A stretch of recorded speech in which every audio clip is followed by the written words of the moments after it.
Okay. So, next natin ay si musun, dapat may kasama siyang noun. Ang tinatanong po dito ay yung mismong target, diretsa yung tanong. So, musun ay what or what kind? So, anong pinagkaiba ni musun kay what? Kay what or kay what kind? Anong pinagkaiba? So, kapag merong types or kinds, musun yung dapat mong gamitin. May mga iba't ibang klase. Example, musun umshik chuwaheyo. Anong klaseng pagkain ang gusto mo? So, marami kasing klase. Japanese, Korean, Filipino, at iba pa. May klase. So, umshik yan ay noun. So, yun ang tanong sa'yo, dapat direkta ang sagot mo. Tokboki, chuwaheyo. Yung rice cake na maanghang. Yan ang tokboki. So, paano mo sasagutin to? Musunyo, iriyeyo? Anong araw daw? Ngayon. Kung ngayon ay Monday. So, maraming klase rin ng araw, di ba? Monday hanggang Sunday. Musun ireyo? Ano daw ang trabaho? O, marami din klase. Ako teacher. Si ma'am call center. Iba, driver. At iba pa. Basta may types or kinds, musun dapat. Okay? Tanong.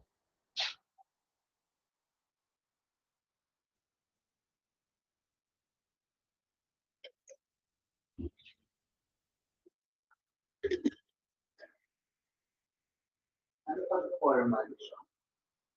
Ano pag formal siya? Chowaham nikah. Yes. So, maano yan sa lesson 8. Bukas pala. Lesson 8 na pala tayo, no? Bilis natin. And then, pangatlo naman ay si Oton. May kasama rin po itong noun. What or what kind din ito? So, same po sila ni Musun. Pero kahit para sila, meron silang pinagkaiba. Ito na naman tayo. Parehas pero magkaiba. So, si Musun ginagamit kapag direkta yung tanong. Naghihintay rin siya ng direktang sagot. Pero kapag Oton yung ginamit, properties or characteristic yung hinahanap niya. At si Oton lang din yung pwede mong gamitin kapag tao ang tinatanong mo. Kung anong klaseng tao. So, example natin. Oton umshik chuwaheyo.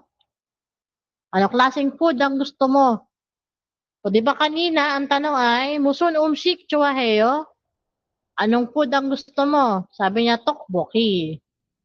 Ngayon, instead na tokboki ang sasagot mo, describe mo yung tokboki.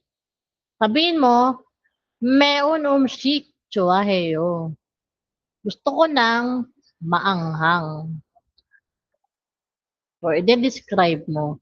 Description ng hinihingi niyang sagot. Okay? So, paano mo to sasagutin? Oton o sul chajuseyo? Anong damit ang hinahanap mo? Halimbawa, t-shirt. Paano mo sasagutin yan? So, instead na sabihin mong t-shirt, describe mo yung t-shirt. Naghahanap ako ng cotton. Yung maganda yung tahi. Yung bulaklakin. Yan. So, description. Kapag oton ireo, anong trabaho mo? Instead na sabihin mo na call center, sabihin mo, nag-a-assist ako ng customer, ng clients via call. Nagtuturo ako sa mga estudyante. Describe mo. Okay? O yun ang pinagkaiba ni Musun kay Oton. Pares na what or what kind, anong klase. Pares na types and kinds, pero magkaiba ng gamit. And then, kusaram, Oton, saramiyeyo. Pag tao nga yung tinatanong mo kung anong klase, Oton lang dapat. Hindi pwedeng kusaram, musun, saramiyeyo. Mali. Oton. Anong klaseng tao yan? So, Oton lang. Okay? So, tanong? Wala? Okay. Next, pang-apat. Nasa what pa rin tayo. Si mute may kasama na noun. Yung mga counters or counting units. So, si mute, what lang talaga yan. Pag may kasama siyang counters, nagiging how many na rin siya. Yun nga lang, ikaw na mag-adjust kung kailan siya what at kailan siya how many. Depende sa counter na kasama niya. Example, mute siye jayo. She, counter ng oras. Diba sa oras yan? So, what time do you sleep? January yeyo. Wolf, month. Ano daw month? January. Nyatchong iyeyo. Ano daw floor? Nasa second floor tayo. Nyatsar iyeyo. Counter ng age. This time, hindi na siya what age. Mas appropriate siya as how old or how many age. Yeah, so, mute. Next, number 5. Otoke. This time, may kasamang verb dapat. So, si what tsaka si how, medyo ano sila, ang tawag doon yung intertwined. Yan, si what tsaka si how. So, si otoke, how talaga yan siya. Pero pwede nga rin siyang maging what. Kaya tayo na rin mag-adjust kung kailan what or how yan. So, may kasama siyang verb. Example, songhami otoke dweseyo. O, songhami otoke dweseyo, what is your name? Nalala niyo yung name, di ba, irum? Irumun mo, yeyo. Pero casual kasi yun. Casual na tanungan. Ito naman, honorific. Pinakamataas na paggalang. Mga boss, mga matatanda, yan dapat yung tanong, songham. Instead na irum. And then, otokesenga kayo, what do you think? Ano sa tingin mo? O ano iniisip ka? So, verb ang kasama. Next. Myochil, what date? Petsa ang tinatanong. Onol myochirieyo, ano daw ang date daw ngayon? So, ngayon ay January 26. Sengiri myochirieyo, ano petsa ang birthday mo? Myochiri chulbarheyo, anong petsa ang alis mo? So, myochil, petsa agad ang hahanapin mo. Next, pang 7. Moosul. Pwede siya maging mall. So, si moot, di ba what? Yung ul, object particle lang yan siya. So, dapat may kasama siyang verb. Kanina yung number 1, okay lang siya kahit siya lang mag-isa. Mo or moot. Ito kailangan may kasamang verb. Yan. So, example. Mol mokushipoyo. Si mok ay verb. Anong gusto mong kainin? Mol toril kayo. Anong orderin mo? So, mga verb yung kasama. Hindi lang basta mo, kundi mol dapat. Okay? So, si what ay 7. Okay? Ang dami niyang what. Tayo puro ano lang yan eh, di ba? So, tayo kasi syempre naintindihan natin kung ano. Ano. Okay? So, ayun si what? Nasa pangalawa dito. Yan. So, yun ang unang W. Next. Pangalawa natin W ay si when. Onje. Ang tagal nito? Kailan. Syempre, time yung ating hinahanap. Kailan. Example, onje undong heyo? Kailan ka nag-exercise? Sa umaga. Sa gabi. Onje kupurul masyoyo? Kailan ka nagkakape? Sa umaga. Pag break time. Onje kibunicho ayo? Kailan ka good mood? Pag busog. O pag may pera. Yan. So, time. And then next, pangatlong W si where. Odi. So, saan? Siyempre, place ang hinahanap natin. Samoshiri o Dimnika, nasa ang opisina? Baka nasa 4th floor. Nandun sa labas. O di kayo, saan punta? Sa Korea. Chiktangi o Dimnika, nasa yung restaurant? Baka nandun sa 5th Avenue. So, lugar ang hinahanap. So, pangatlo. Next, pang-apat. Who? Nugo or nuga. So, si nugo, nilagyan lang yan ng particle laga. And then, pinaikli. Instead na nuguga, naging nuga. Pero same lang yan. Tao ang tinatanong. Shiljijima nuguseyo? Excuse me, pero sino ka? Hindi mo kilala. Nugu? Nugu-hago, jajon-gurul tayo? Sino kasama mong bike? Ojet pa may nagurang kachisoyo? Sino kasama mo kagabi? So, tao ang ating hinahanap. Pang ilan na? 1, 2, 3, 4. Pang-apat na, no? Next, pang-5. Si we. Why? Sa Tagalog ay, bakit? Siyempre, reason yung ating hinahanap. Bakit? We? Kunun gewe kureyo? Ba't ganyan ka maglakad? We hanggugeso ilhago shipoyo? Ba't gusto mo mag-work sa Korea? Wala naman tayo na may sarili tayong reason. Alam natin yan. Pag medyo tinatamad na mag-aral, balik ka lang dyan sa reason na yan. Okay? Last na, W, si which. Sa Tagalog ay alin. Ono sa Korean. Which of these? Kapag meron ka pinagpipilian or option. Example, ono jogiyeyo? Aling daan? Kaliwa ba kanan? Ay, kaliwa. Ono check wala soyo? Anong libro daw ang pinili? Korean dapat. Ono segito na ayo? Anong color daw ang mas maganda? Yeah, so ako purple. Okay? O yan ang 6 na W. Nandun naman siya sa pinaka-left.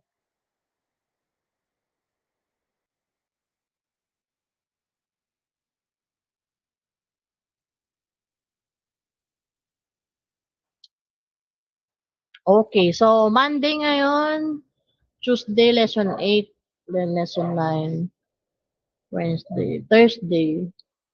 So gawin natin yung Friday. So dapat sa Friday, memorize mo tong interrogative pronouns. Okay? So tapusin muna natin. Next natin ay yung isang how or isang H. 6W1H. So nabanggit ko kanina si what tsaka si how ay medyo ganon. Kaya na mag-adjust kung kailan yan how, kailan yan what. So unang how ay si otoke. Dapat nga may kasama siyang verb. Otoke Gineo. Kamusta ka naman? Ano ginagawa mo? Otoke. Ijang soga otoke gaseo. This time, paano naman siya? Kanina, kamusta? Naman, paano pumunta sa lugar na to? Kusara mo to kay Arayo? Paano ulit? Paano mo nakilala tong tao na to? Lugarin ng what, depende rin sa kasama niya. Next, si Ote, na may kasamang noun na nauuna. Ote or Oteo.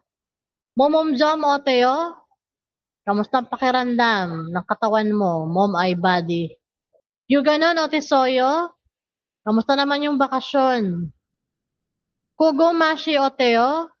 Kamusta naman yung lasa? Sarap ba? Yan. Kasi Ote. Madalas ang hinahanap nito ay adjective. Mga word na nagde-describe. Next, si Olma. how much, number, amount, or price ang ating hinahanap.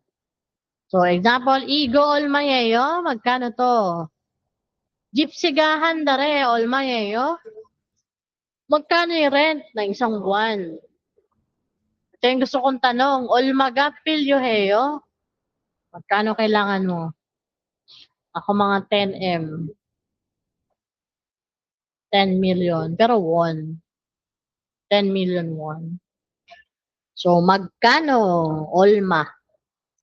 Next natin ay si Olma na. Marami nga na dito kay Olma tsaka kay Olma na kasi may na lang to. How much din siya pero degree ang ating hinahanap. Sa Tagalog, ito si gaano. Depende rin sa kasama niya. Madalas ay adjective at adverb ang hinahanap. Example, Kiga Olma na dueyo. Ki ay height. Gaano katangkad. Olma na Jaju undong heyo. Gaano ka kadalas mag-exercise. Kyoron Hanji Olma na duel soyo. Gaano ka nakatagal na married? Ako na 11 years na. Oh my gosh. 11 years na ba? Okay. And then, next, number 5. Si Miot, na may kasama nga na counter, nadaanan na natin siya kanina. Yung mga counter siya ng mga numbers. So, depende nga siya kung what, o pwede rin siyang how. Myang iyeyo, yung counter ng tao, ilan kayo? Myot gesa soyo, counter ng mga bagay, ilan binili mo? Myot sigan dayo, counter ng oras. Ilang oras ka natulog? Next, si Myochil, nadaanan din natin siya kanina. Kaya lang si Myochil kanina ay anong petsa? Ngayon naman ay ilang araw. So, same sila pero magkaiba yung use. So, Myochil. Tayo na nga mag-adjust kung kailan nga what or how. Sengiri Myochil na masoyo. Ilang araw na lang bago ang birthday mo. Ako matagal pa. Myochil tongan spiyosoyo. Ilang araw daw kang nag-day off. Nagbakasyon.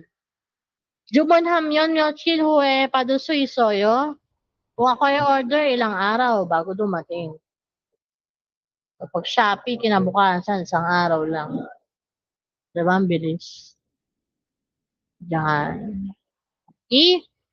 So, si how nga ay 6, si what ay 7. So, total natin ilan lahat? 1, 2, 3, 4, 5, 6, 7, 8, 9, 10, 11, 12, 13, 14, 15, 16, 21. So, 21 na interrogative. So, bibigyan ko kayo ng printable niyan. Tapos, dikit lang ulit sa wall. Kasi nga, pag memorize mo to, shortcut ka na sa exam. 40 items, 50 minutes, apakabilis nun. Pero pag kabisado mo to, diretso ka sa pagpipilian. Makita mo yung OD. Siyempre, lugar agad yun. Pili ka na sa 1, 2, 3, 4. Kung bagay 3, isa ay lugar, doon ka na sa 4. Ganun siya. Kaya top 1 yan na talagang importante yung ma-memorize mo. Okay? So, baka Webes, mock test na tayo. O kaya naman na Friday. Kaya dapat Friday, memorize mo na yan. 21. So, paano pag kulang? May parusa. Ay, may parusa. Sabihin ko na lang sa Biyernes. Okay? So, dapat 21. Baka kulang ka ng isa. O, isa lang yung parusa mo. Pag dalawa, dalawa din. Okay? So, medyo mahaba pa yung araw. Yan ang sunod na assignment. And then, alam ko nakapin to sa sa GC. So, interrogative. Yan.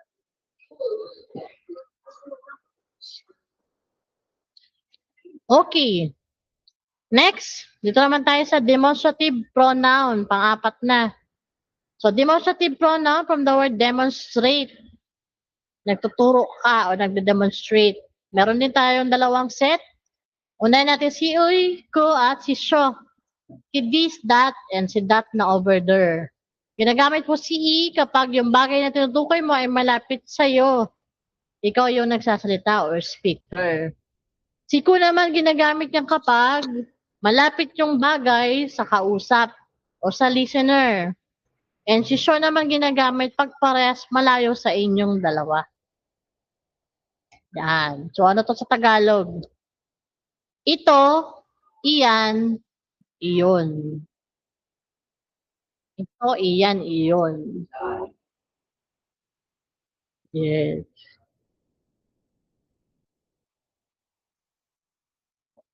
Okay.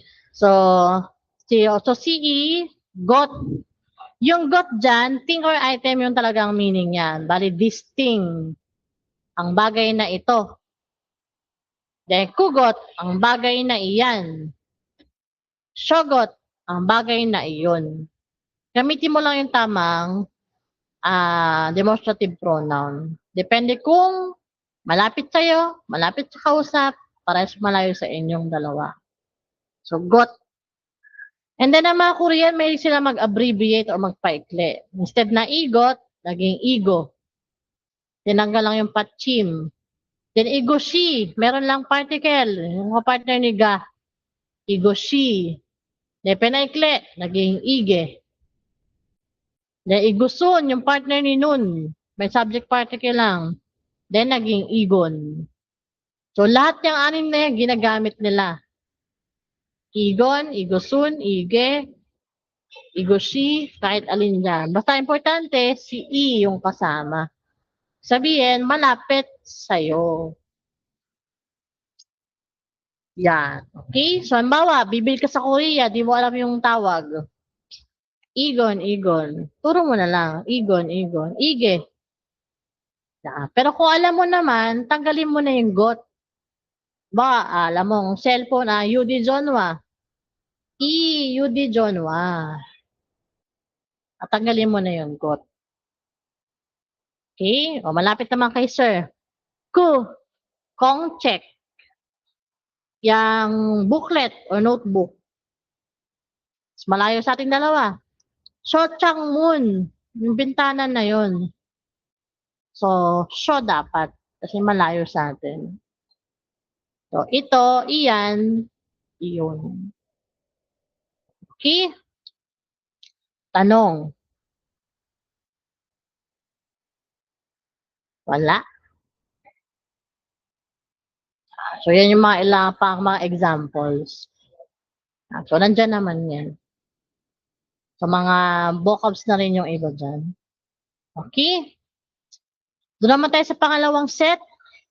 Si Yogi, Kogi, at si Jogi. Yogi, Kogi, Jogi. Same lang. Si Yogi ginagamit kapag malapit sa'yo. Ikaw yung nagsasalita. Si Kogi pag malapit sa kausap o sa listener. At si Jogi pares malayo sa inyong dalawa. Ito naman na ginagamit sa lugar. So, ito sa Tagalog. Ito sa Tagalog. Dito, dyan, doon. Kanina more on bagay. Ito, iyan, iyon. Ito, dito, dyan, doon. So, example natin, Yogi ga, kisok sa imni ka. Dito ba yung dorm? Sabi niya, ne. Yes, dito nga yung dorm. So, kahit di nila sinabi na malapit, alam nating malapit kasi Yogi yung ginamit. Okay? Next, Kogi ga, supermarket shimni ka. Diyan ba yung supermarket? So, malapit sa kausap. Halimbawa, nasa telepono. Diyan may supermarket sa inyo? Yan. Sabi niya, anyo, pionizomimnida. Hindi daw. Yun daw ay 7-Eleven. Hindi daw siya SM. And then, Jogi, Samushiri o dimni ka? Nasaan yung office? Jogi. Sabihin malayo sa kanilang dalawa. Doon. Yan. So, ito, iyan, iyon. Gamitin mo lang yung tamang demonstrative pronoun. Okay? Tanong. Wala. Nasa pangalawa pa lang tayo. May 5 pa. Rumble na ba? Ano lang laman nito? Tawag dito? Parang preview ng laman ng libro. Kaya lang dito kasi nakaayos siya. Sa libro kasi kalat. Kalat siya. Next, adjective. Dadaanan din natin mga words nga na nagde-describe. At ang adjective ay nag-act din as verb in Korean. Alam mo sabihin ng nag-act, kino-conjugate din yan. Okay, so mga pang-describe. Halimbawa, maganda. Sama si Yepoda. Matangkad, kigakoda. Matalino, toktokkada. Masipag, kujiranada. Maliit, si kigajakta. At iba pa. Okay?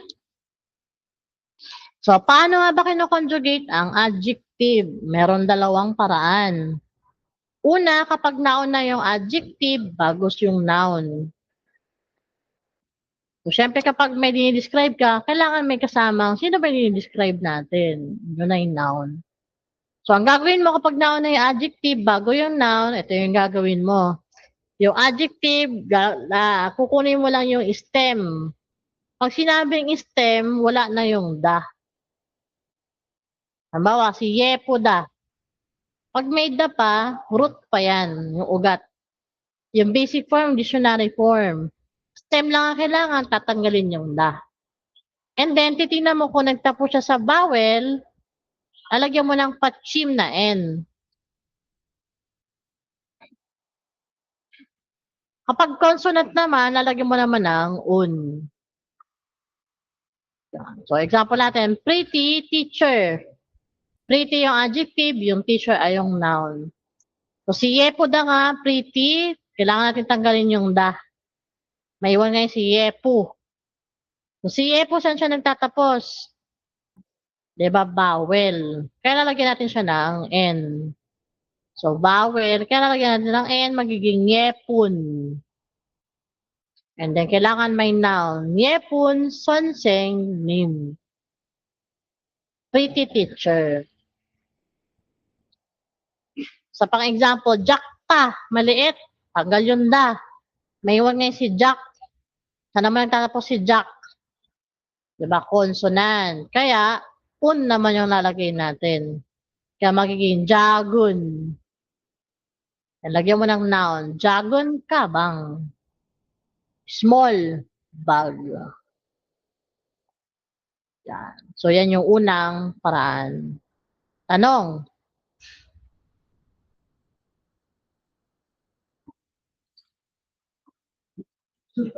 Yan. Babalikan naman natin ito pag nasa libro na. Next. Baliktad naman to. Nauna naman yung noun bago yung adjective. Baliktad. Teacher is pretty. Ang gagawin mo naman yung noun, nalagyan mo na ng ga o kaya i. Ga pa nagtapos sa vowel, i pa nagtapos sa consonant. Then yung adjective. Example, uija. Nagtapos yan sa vowel. Kaya ga. Uija ga, jakta. Yung chair daw ay maliit. Sonseng ni mi. Nagtapos kasi sa consonant. Yepoda. The teacher is pretty. O dito, depende ko anong mauna. Noun ba or adjective? Ito gawin mo. Pag nauna may adjective bago yung noun, yung number 1 naman ang gawin mo. Depende.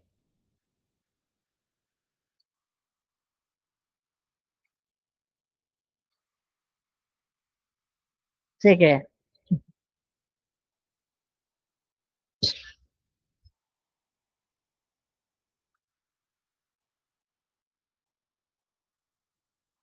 Pero di ba parang subject particle lang siya? Di ba? Gai, dotohan, nunun. Parang ganun lang, di ba? Pero iba rin yan sa subject particle. Paano mo malalaman hindi yan subject particle? Yung katabi niya ay adjective. Yes. Okay? Kaya hindi ka pa rin dapat na malito. Okay na? Next, pang-apat na tayo. Adverb. Adverb naman ay nagmo-modify ng mga verb, adjective, at another adverb. Ano ba ibig sabihin na nagmo-modify? Binabago niya yung word. Halimbawa, yung word na ganda, diba adjective yon, nilagyan mo ng sobra. Sobrang ganda. So, yung sobra, yun yung adverb. So, nagpapakita sila ng degree, manner, place, or time. Unahin natin yung adverb of degree.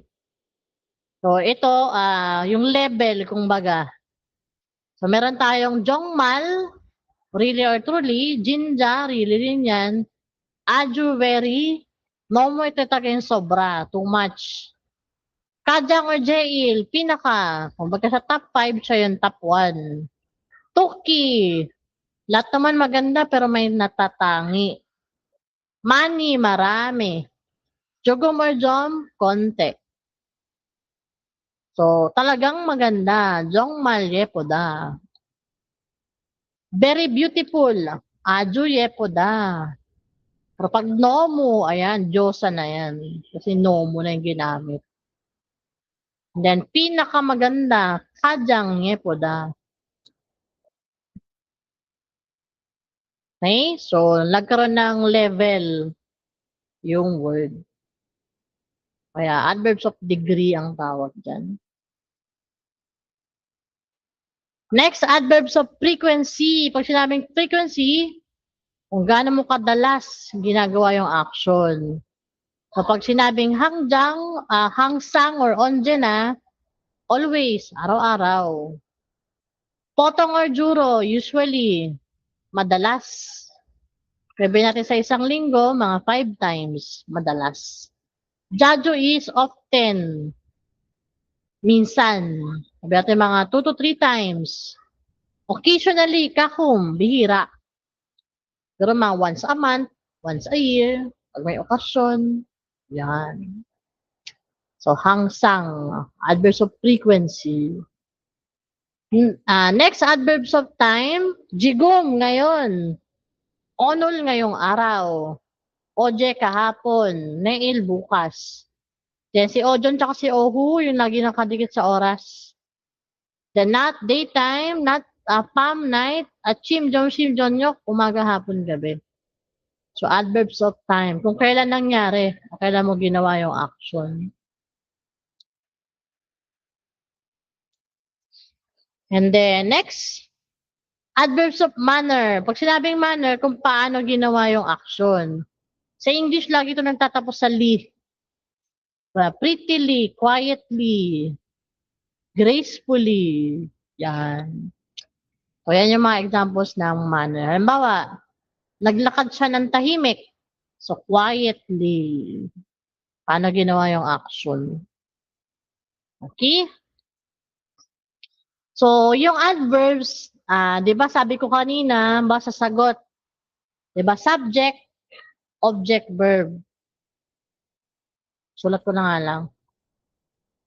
So, subject, object, verb. Di ba lagi tayo nagsisimula sa subject, and then verb, and then pabalik.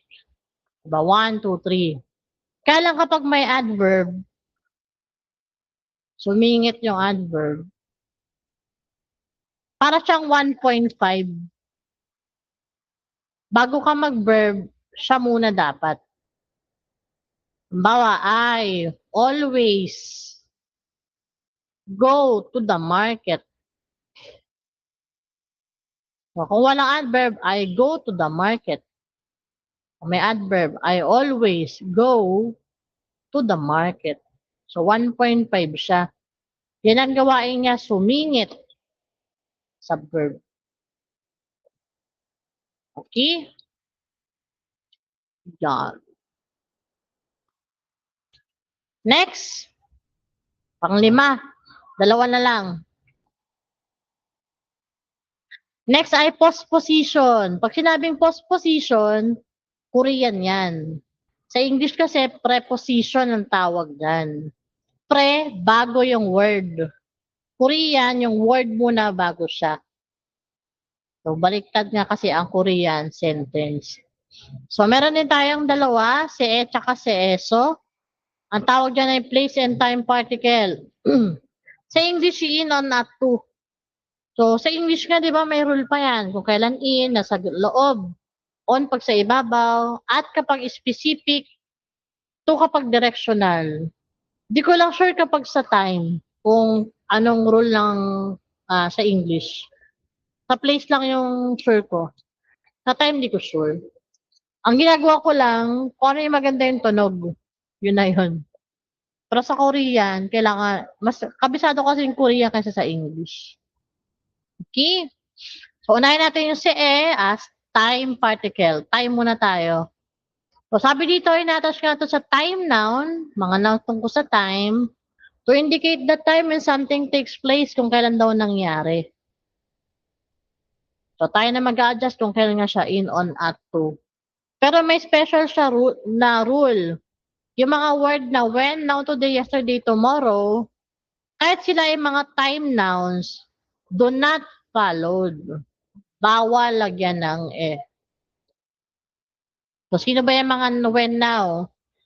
Nung kanina ay nabanggit, ito, Jigum, Onul, Oje, Neil. Mga bawal lagyan yan. Kahit time noun sila, bawal lagyan ng e. Ayan. So, example. Number 1. Time e plus action verb. Hanshie, manayo. Oras yan, kaya kailangan native. So, sa English, let's meet at 1 o'clock. So, sa Korean, ito yung word, nasa dulo siya. Sa English naman, nauna siya, bago yung word, o bago yung noun.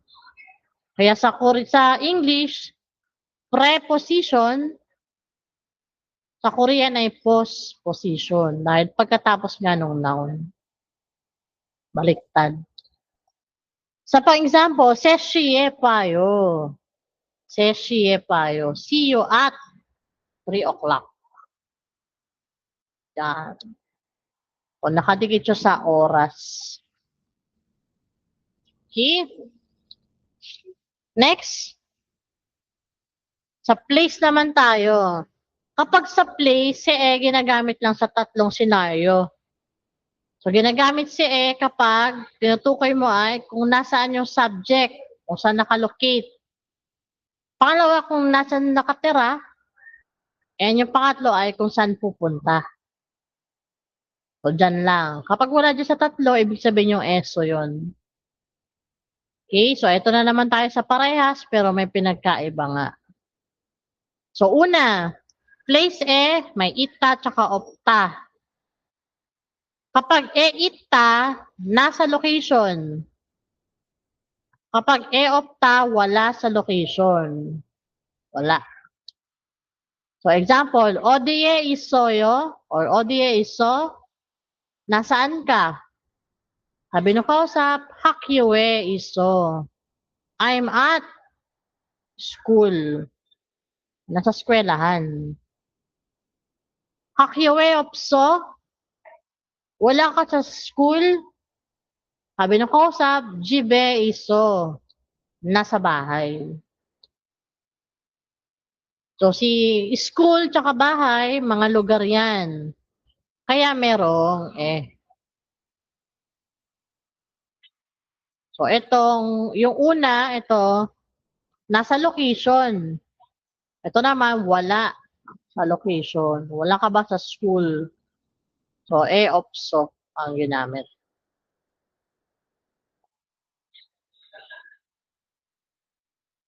Okay? So, yan yung una na kung saan nga nakalocate. Nasa bahay, nasa school. Next, doon naman tayo sa pangalawa. Doon naman sa nakatira. Si Salda naman yung kasama niya. Salda, to live. Example, Nampyunon o Diesarayo. Saan nakatira si husband? Saan nakatira? So, sabi niya, Hangguge, Sarayo. Nakatira sa Korea. This time si naman ay in. Kasi nasa loob ng Korea. So, nakatira, salda, din yan. Next, ito naman ay pangatlo kung saan pupunta or destination. Ang kasama naman niya ay si kada, oda, at tanida na mga tinatawag na mga moving verbs. Example, Neil, Jeju do kayo. Pupunta ako bukas ng Jeju. Kung saan siya pupunta? Sa Jeju. Jeju do Kasama niya si kada. Hanguge, wayo. Kasama naman niya si Oda. Come to Korea. To naman siya kasi destination naman ito. Okay? So, dyan magagamitin si Kung saan ka nakalocate, saan ka nakatira, saan ka pupunta. Place particle na Mawawala na po yung factor. Mawawala po yung sa dulo. O magtatabi na din. Yung Saan po yan? Yung kada kasi naka-root pa yan siya.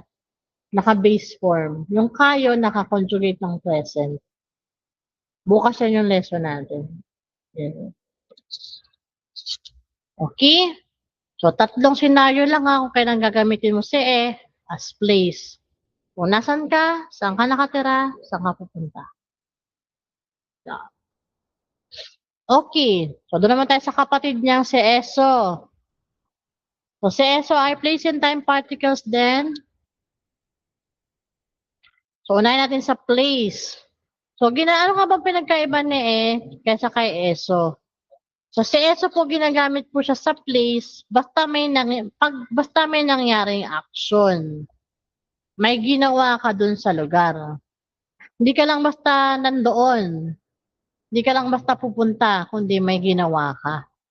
Eso ang ginagamit. Example natin.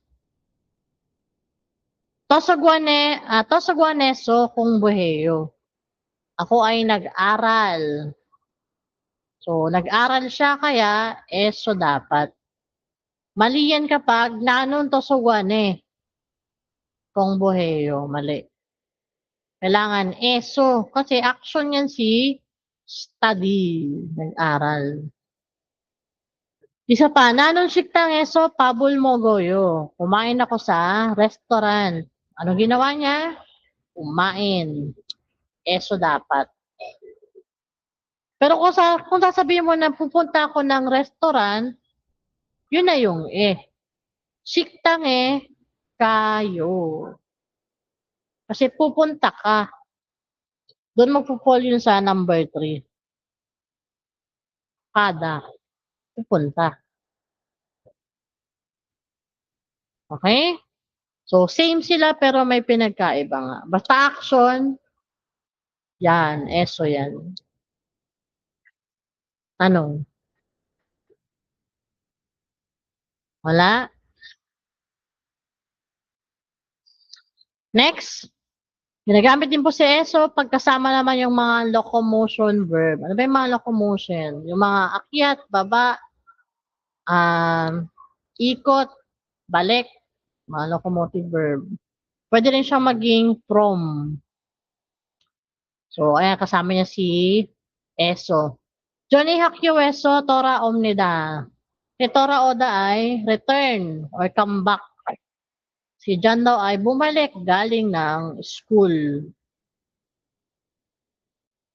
Merigaso oreso chulbalham nida. Si Meryl daw ay aalis galing ng Seoul. So, from na siya. Locomotion verb. Okay? Yung pinanggalingan naman to. Next, kailan pa ginagamit si eso? Pagkasama niya rin si salda. Salda rin. And then, take note yung kanina, si may salda rin. Yung number 2. Ayan, may salda rin. So, may salda, may eso salda. Ito nakatira. Pero kapag eso salda, iba na ang meaning niyan. Ibig sabihin na niyan ay matagal ka nang nakatira doon. Live continuously. Mula noon hanggang ngayon, nandiyan ka pa rin. Yun na yung meaning niyan. O kaya naman yung paraan ng pamumuhay. Way of living. Example, Dioniso Oreso Samnida. Si John, nasa Seoul pa rin nakatira. Mula noon hanggang ngayon, nandun pa rin siya. Dioniso Oreso, Hengbok Hage Samnida. Hengbok ay masaya.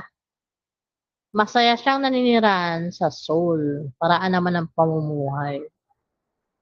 So, medyo no? Salda, eso salda, pares lang naman. Inon at to. Pero iba nga ang ibig sabihin.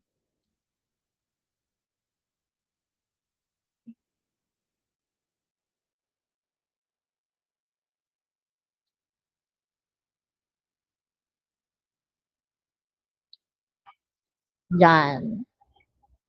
Okay? And then, pang-apat, kailan ba ginagamit si eso?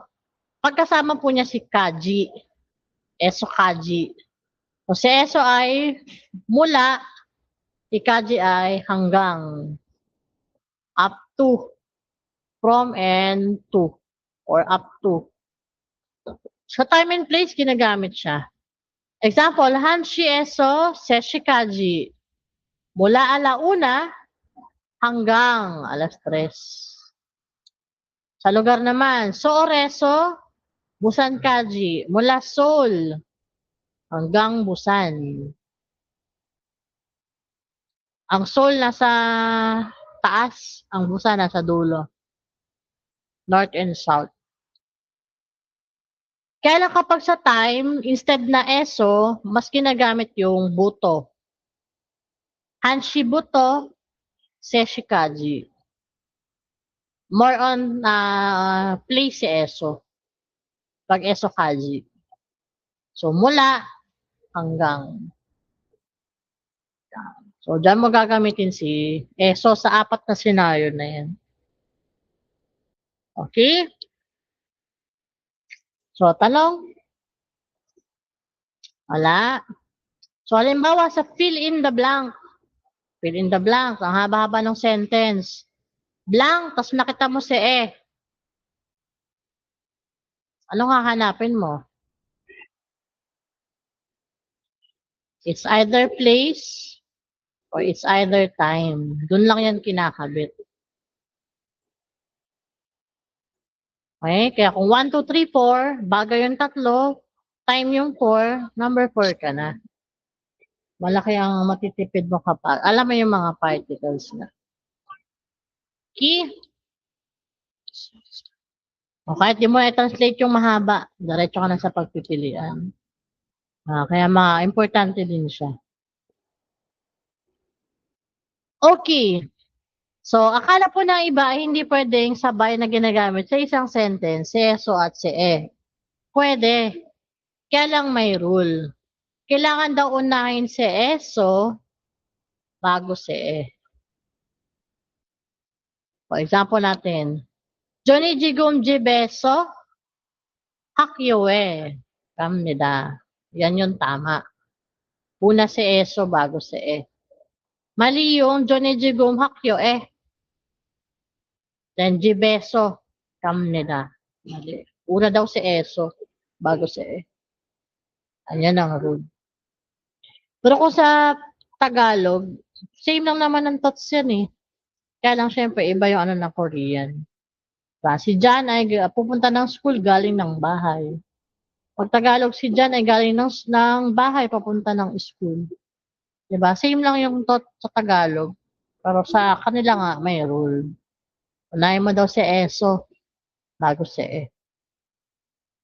Okay? So, siyempre, sundin lang natin yung rule ng Hangul o ng Korean. Okay, next. So, tayo sa conjunction. Ito na naman tayo. Mahaba na naman tong conjunction. So, ano ba yung conjunction? Or from the word conjoin. Ano ba yung mga kambal? Conjoin twins. Mga pandugtong ito. Mga words na nag-join ng words or group of words. So, marami rin sila. Unahin natin si end. Sa Tagalog ay at. So, marami rin po silang end. Depende kung anong pinagpo-connect niya. Yan. So, yung una, kapag nouns yung pinagpo-connect niya, ito po yung ginagamit, sirang-irang, wa at gwa, o kaya si hago, o kaya si meet. Sirang-irang, tsaka si wa at gwa, more on writing yan ginagamit. Sulat. Hago naman is more on speaking, sa pagsasalita. And then, sirang-irang, tsaka si wa at gwa, may rule yan. Pag vowel, ito dapat ang gamitin mo. Tapos sa vowel. Konsulat naman, ito namang dalawa. Pero si hago, walang rule. Vowel man or consonant, parehas lang ginagamit yan. Walang rule. Si meet naman, ginagamit yan more on titles. Halimbawa, yung Beauty and the Beast. Beauty meet the Beast. So, siya yung end doon. Hindi pwede tong iba. May kanya-kanyang use nga sila. So, example natin. Ballpen check. Ballpen and book. Orange sagwa.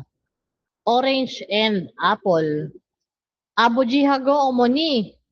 Father and mother. So, lahat po ito ay mga nouns. Pinag-connect po ng mga ito. Yan. So, si Paul Pen, saan po nagtatapos? Vowel ba consonant? So, consonant. So, dahil consonant, irang yung kanyang ginamit. Hindi pwedeng Paul Pen rang. Pang vowel yon. Si orange, saan nagtatapos? Vowel. Kaya one naman yung kanyang ginamit.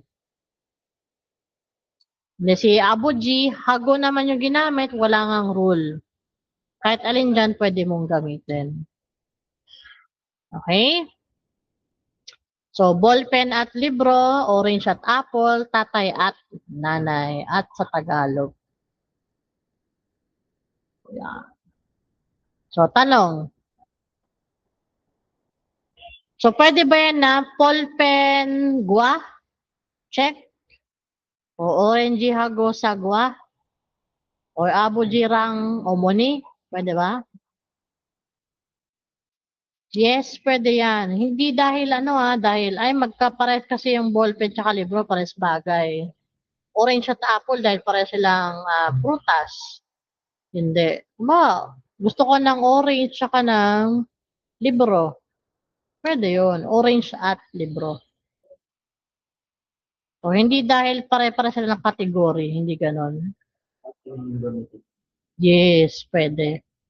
Pero more on writing nga yung unang dalawa, more on speaking naman yung pangatlo.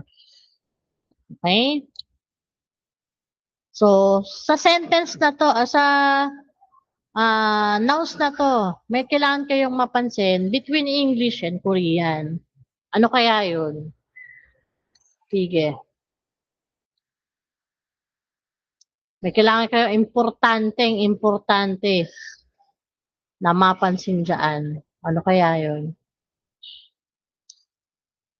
Sa structure, sa pagkakayari o pagkakagawa.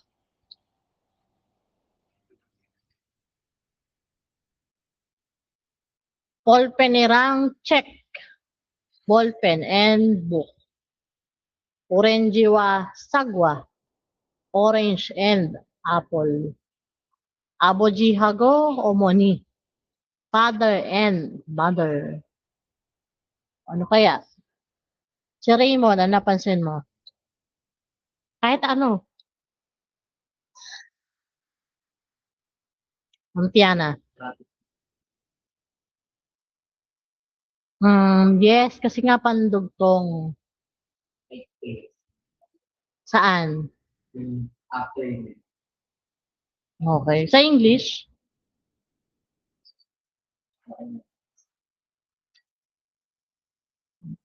So, tama pero kulang. Okay? So, pansinin nyo maigi. Sa English, ballpen is space and space book. Sa Korean, ballpen walang space. irang, tas tsaka lang nag-space. So, ano ibig sabihin yan? Nakikita nyo lang sila kasi naka-highlight ng red. Pero pag ginawa natin yung black, mapapansin mo ba sila? Hindi. Akalain mong one word, yung Paul Penirang. Yung pala, dalawang word. Kaya medyo mahirap yung conjunction ng Korean. Di mo sila mapapansin kung di mo sila kabisado. Kasi hindi uso ang space kapag nouns at clause yung pinagdudugtong. Nag-i-space lang sila kapag sentence. Yun yung kailangan yung mapansin. Okay? Hindi uso ang space. Okay, tanong? Wala? Okay. Sure kayo magkape muna kung gusto magkape.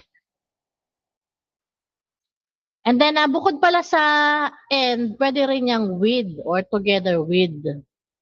Yung rang, irang, wa, at wa, tsaka hago. So, and yan kapag dalawang nouns. Pero with naman siya kapag yung isa ay hindi noun.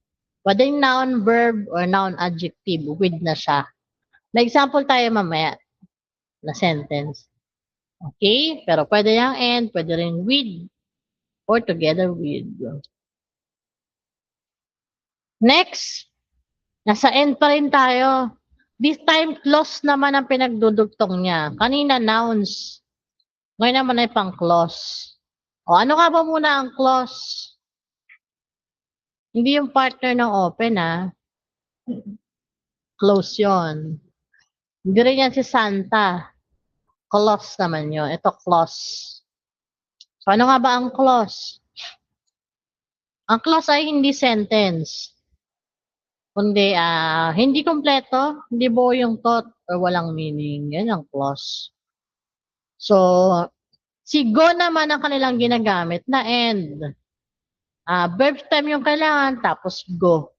Kapag noun naman ay ego naman yung kanilang ginagamit. So, example tayo. Shonun hanggo gurul pe ugo, yung warul payo. Shonun hanggo gurul pe ugo, yung warul payo.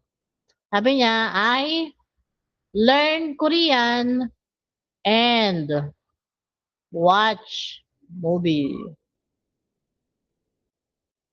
Yan. So, si Peu, galing niya kay Peuda, to learn. Kapag nga merong da, root pa yan. Dictionary form, base form. Kailangan tinatanggal yung da. Bago mo i-attach yung go. Hindi pwedeng Peuda go. Dapat Peugo. Kasi stem ang kailangan. Okay? So, ganun nga kapag nouns and clause, walang space. Kaya akalain mong one word yung Peugo. Yung pala, learn, and. Hindi uso ang space. Okay? Sa bang example, Shonun murul mashigo, pangul mogoyo. I drink water and eat bread. Uminom ako ng tubig at uminom ng tinapay. So si Mashi galing kay Mashida, tinanggal nga yung da bago yung tatsigo. Uminom at. So, isang clause, then another clause, pinagdugtong, naging sentence. Okay? So, yan ang kanilang gamit. Pang clause ito. Yung kanina, pang nouns. Next, sentence naman, pinagdudugtong. Si end naman nila ay kurigo. Kurigo. This time, pag sentence, may space na. Example, shonun pehumul payo tuldok, space, kurigo, space. Space na siya. Sa clause lang talaga at nouns wala. Sabi niya, I took an exam and singgodorirang norayo. hang out with friends. So ito yung sabi ko kanina na rang, irang, wa, at gwa, tsaka hago. This time with na siya. Kasi yung friend ay noun, hang out ay verb. Hindi naman pwedeng and I hang out and friends. With na siya. Yan. So, pwede rin yan yung chinggudul, gwa. O kaya chinggudul, hago. Pwede rin. With na siya. Okay, so si kurigoan, and naman pang sentence. Sa mga example, so noon dyan nagurul tayo. Sumakay ako ng bike. Kurigo. At, kani Jometo Yoyo. Duman ako ng 7-Eleven. So, isang sentence, tuldok, space, kurigo, space. Yan. So, may kanya-kanyang gamit yung mga end nila. Pag nouns, rang, irang, wa, at gwahago. Pag clause, go. Kapag naman sentence, kurigo. So, gamitin mo yung tamang pandugtong. Depende sa pinagdudugtong. Okay? Sa atin, puro lang yan at. Nanay at tatay. Pumunta ako ng tindahan at kanila iba-iba. So, pinagkaiba ng English sa Korean. Okay, next, because. So, mainly used to show the reason behind something. Tandaan nyo lang yung cause and effect. May dahilan, meron niyang epekto. Marami rin yung because nila. Parang sa atin lang din. Kasi, dahil, ano pa ba? Kasi, dahil. Parang yun lang, ano?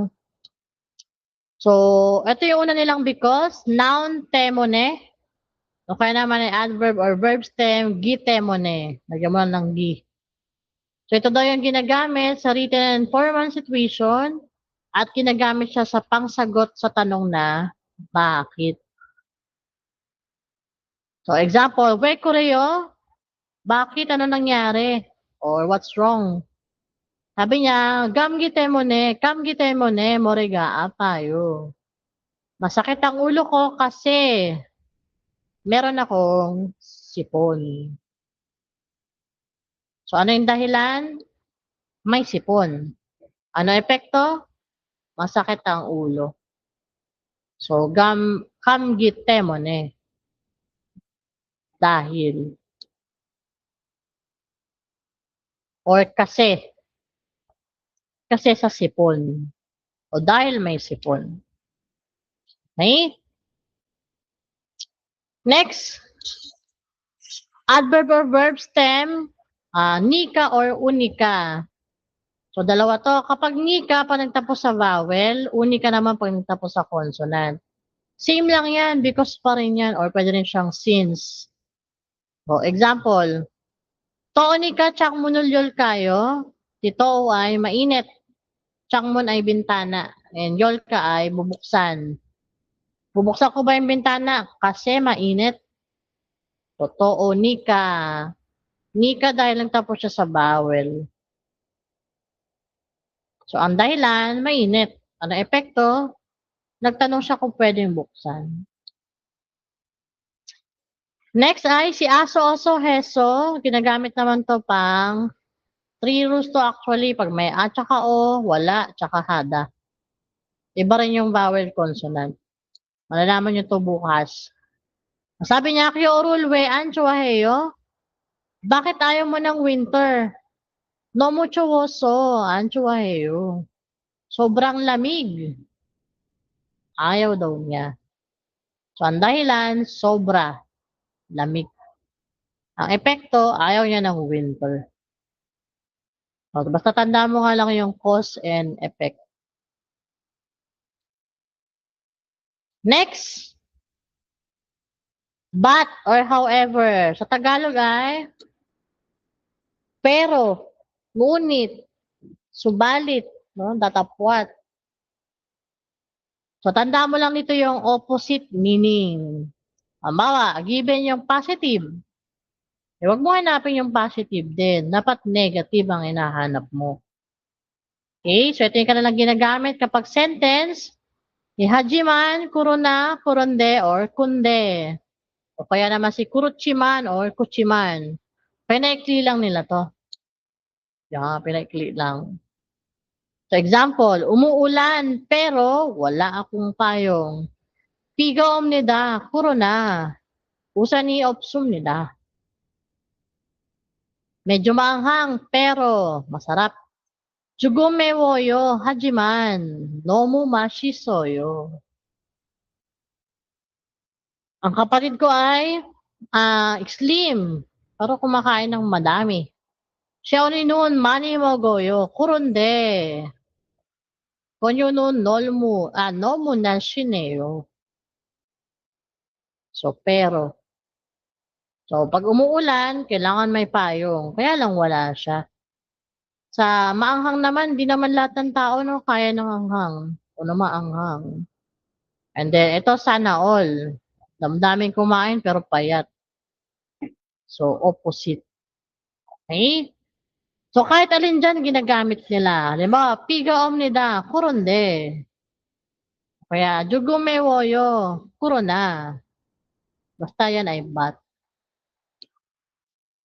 Okay? So, kung fill in the blanks na, ito ay positive.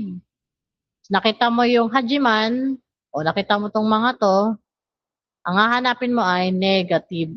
Huwag positive din, kasi nga, pero. Okay? O, hajiman. O, importante din tong mga pandugtong. Magkakaroon ka na ng idea sa kailangan mong hanapin. Next. Ito pang close ulit. Nasa bat pa rin tayo. Si na o kaya una, mayroon lang yan, pang vowel, pang consonant. O kaya ay nunde, o kaya ay jiman. Verb is stem ulit ang kailangan. Pag sinabi ng stem, wala na yung da. For example, Sheoni noon chocolate chuahana sa tangon shiroheyo. Kapatid ko mahilig sa chocolate, pero ayaw ng candy. Parehas namang matamis, no? Pero ayaw niya. So, chawahana. Si ha kasi ay nagtatapos sa vowel. Kaya na. Pero pag consonant yan, una. And then, chawahanunde. Kaya chawahajiman. So, pero. Wala namang rule yung iba. Okay? So, pang-clause. Pero kung mapapansin nyo, yung sa sentence at sa clause, medyo parehas. Parang pinaikli lang siya, di ba? Kurunde, kunde. Sa clause, naging nunde. Hajiman, sa sentence. Naging jiman, na clause. Parang sila lang din. Pinaikli lang. Okay, pero yun nga may kanya-kanyang gamit.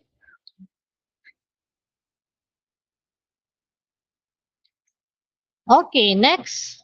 Pakailan na ba? Pangatlo, no? Dahil, ano yung pangalawa? And, tapos because, but, pangatlo nga. Next, pang-apat na. Yan, si so that, or therefore.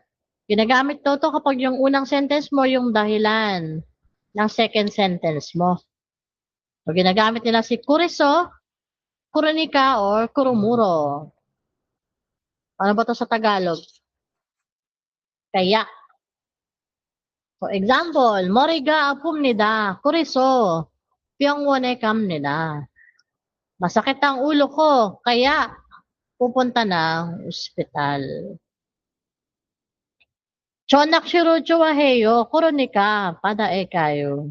Gusto ko mangisda, kaya pupunta ng dagat.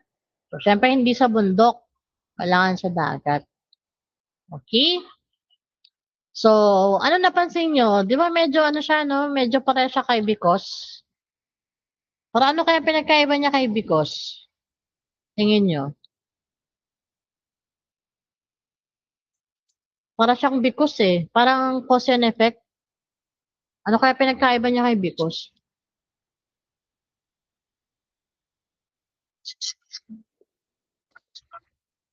Diba? Masakit ang ulo. Yun yung dahilan. Bunga, nagpunta siya ng ospital. So, anong pinagkaiba niya kay bikos? So, ang pinagkaiba niya kay bikos, hindi mangyayari yung pangalawa, kundi naman nangyayari yung una. Kung di naman sumakit yung ulo mo, hindi ka naman pupunta ng ospital eh. Kung di ka mahilig mangisda, di ka pupunta ng dagat. Yun yung pinagkaiba niya kay bikos. Hindi simpleng cause and effect. Okay? Kailangan maganap yung una. Bago maganap yung, kailangan maganap yung una para mangyari yung pangalawa. Okay? Kaya so or so that yan. Kaya, Tagalog. Next, si Den. Ito naman ay condition. May condition naman ito. And ginagamit ito pang summarize or paikliin yung buong detalye. Si Kurom yon at si Kurom. So, Chuwayo, Kurom yon. Yoso si Manal kayo. Sige, then. Alas 6 ba tayo mag-meet? So, condition, kung di siya pumayag, hindi naman sila mag-meet. And then, rule purom nida. Kumakanta daw siya. Kurom, kibo ni Chuwayo. Then, gaganda ang pakiramdam. So, kung di siya kakanta,